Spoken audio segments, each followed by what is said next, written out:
भाती रही हो जाके ससुराल में। तो जो ये श्रृंगार करते हैं उसमें भी एक एक मैसेज छिपा हुआ है कि कंठ श्री कंठ तेरा, भलाई की बिंदिया तेरी और लज्जा की नथुनिया तेरी, लज्जा की नथुनिया तेरी और लज्जा ही है बेटी तेरा गहना, लज्जा ही है बेटी तेरा गहना।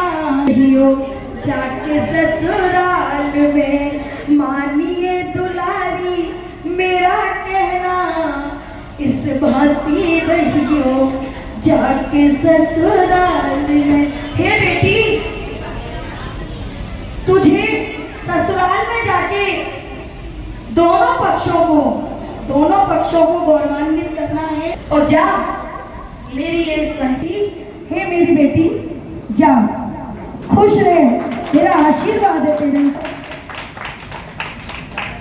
हाँ माँ, आप चिंता मत करो, इन फूलों का मान बढ़ाऊंगी और अपने परिवार का हमेशा साथ दूंगी। मैं कभी आपके नाम को कलंकित नहीं होने दूंगी और अपने धर्म की रक्षा करूंगी। अब मुझे आज्ञा दो माँ।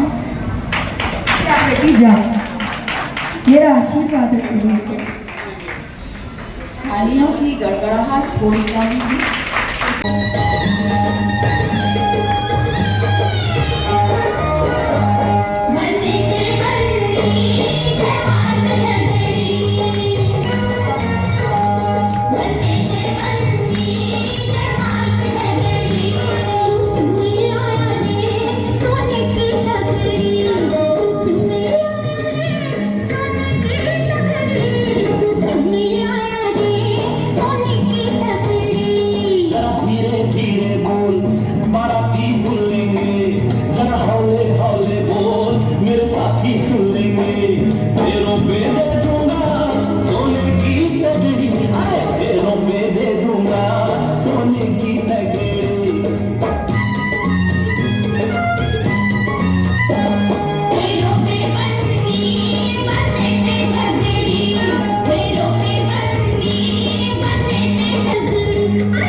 अरे मुझे लगता है आज भाभी की तबीयत खराब है।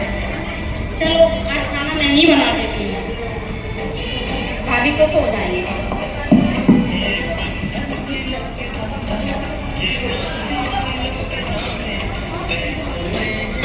भाभी खाना खा लीजिए। अरे छोटी, आज खाना तुमने बनाया? हाँ भाभी, आज मैंने बनाया। मुझे लगा आपकी तबीयत खराब है इसलिए आज खाना मैंने बनाया। आप खाना खा के बताइए कैसा बना है। ठीक है। छोटी खाना बहुत अच्छा बना है। अच्छा तो भाभी मैं और लेकर के आती हूँ आपके लिए। ठीक है। देना जरा कैसा बनाया था।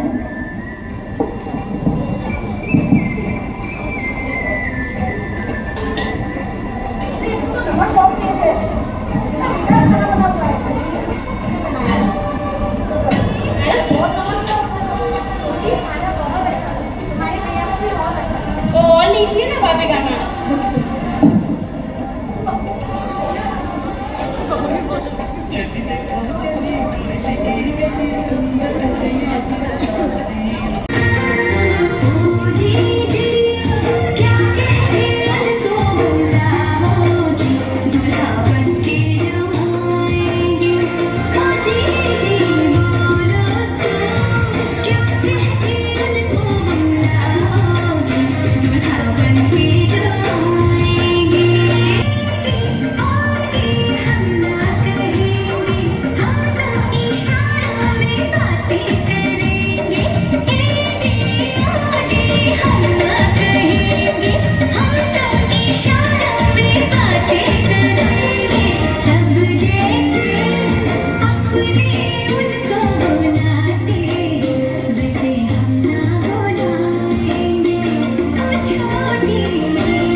क्या हुआ भैया, क्या हुआ? अरे मैं बहुत परेशान हूँ।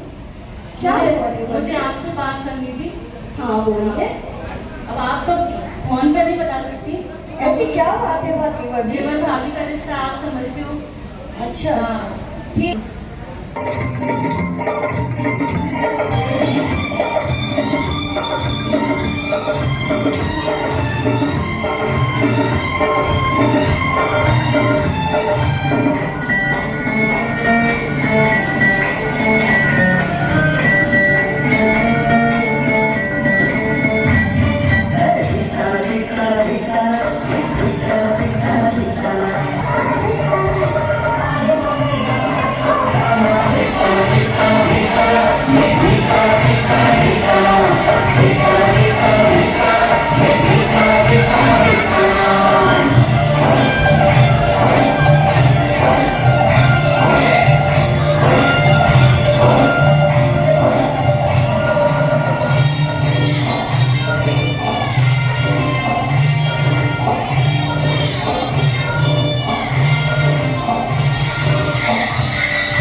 गिरहरी है माँ, गिरहरी है माँ। माँ, मैं बहुत दिनों से आपसे एक बात करना चाहता हूँ। हम और सुनीता दोनों शादी करना चाहते हैं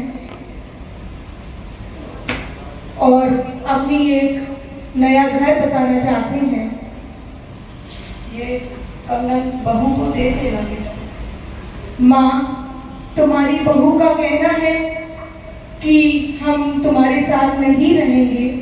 तुम्हारी बहू वो क्या है बेटा? गिलहरी है बेटा, माँ गिलहरी है।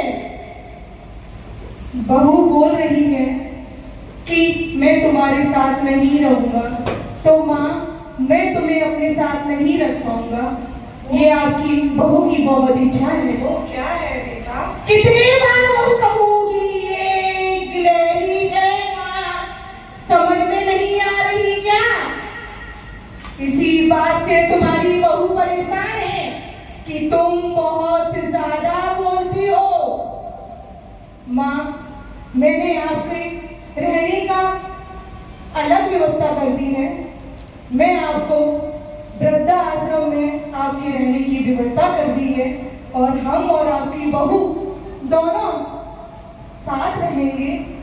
माँ कहाँ जा रही हो माँ? सन 1975 में, सन 1975 में मैं, जरा जोर से पढ़ना बेटा। सन की गिलहरी घूम रही है, मैंने देखा तो मेरी माँ ने मुझसे, मेरे बेटे ने बोला कि माँ ये क्या है? और एक बार नहीं 21 बार बोला, 21 बार बोला। और मेरी माँ ने मुझे जवाब दिया कि ये गिलहरी है बेटा, ये गिलहरी है बेटा। माँ माँ मुझे माफ कर दे माँ, मैं साथ रहेंगे। माँ मैं नहीं समझ पाई कि तू अपने बहू और बेटे से इतना प्यार करती है। माँ मुझे नहीं पता था कि तू अपने बेटे बहू को इतना चाहती है। हम कभी अलग नहीं रहेंगे माँ, आपके बेटा और बहू हमेशा आपके साथ रहेंगे। माँ मुझे माफ कर दे माँ, मुझे माफ कर दे माँ, मुझे माफ कर दे माँ।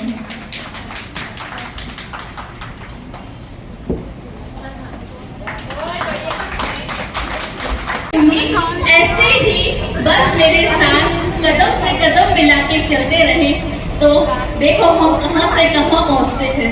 Thank you. श्रेयस संघनी हमेशा आपका बहुत बहुत आभार कर, वो बहुत ही सुंदर और बेहद संवेदनशील। क्या कोई भी कहना चाहिए कि उनके बीच में कोई मनमुटाव जैसी स्थितियां अगर होती हैं तो उससे पूरे परिवार में वो असर दिखाई देता है। तो नंद और भाभी का जो बहुत खूबसूरत रिश्ता है, जितनी खूबसूरती और रंगीनी हमारी खुश में होता है, क्योंकि एक उम्र के पड़ाव में होने की वजह से वो परिवार को एक ही आयाम से देखने की परसेप्शन रखती है।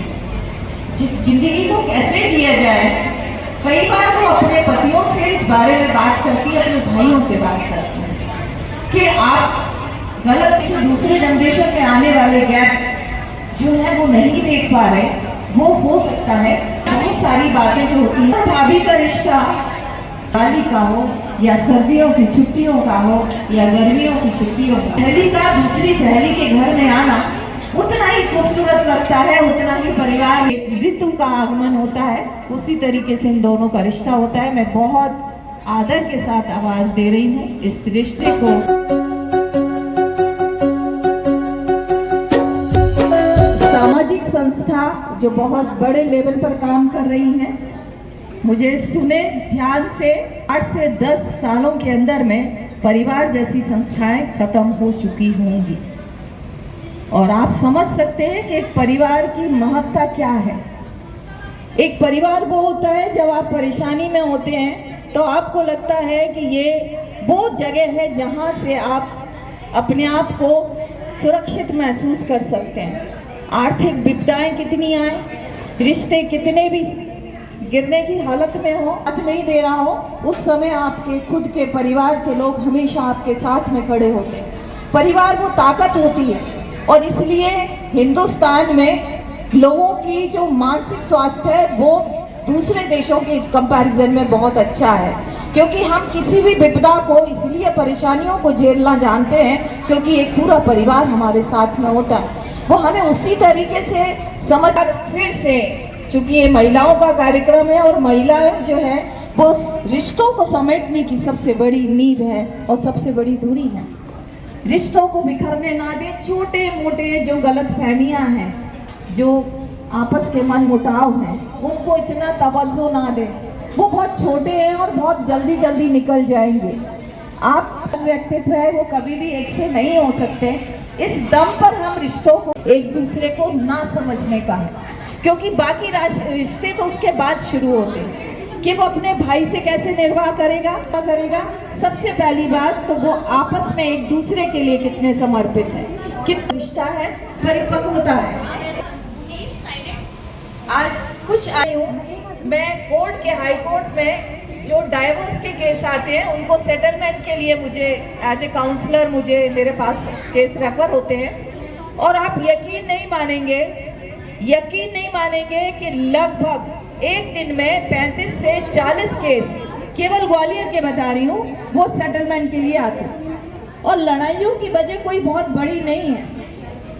लड़ाइयों की वजह में बहुत बड़ी वजह है ईगो की लड़ाई।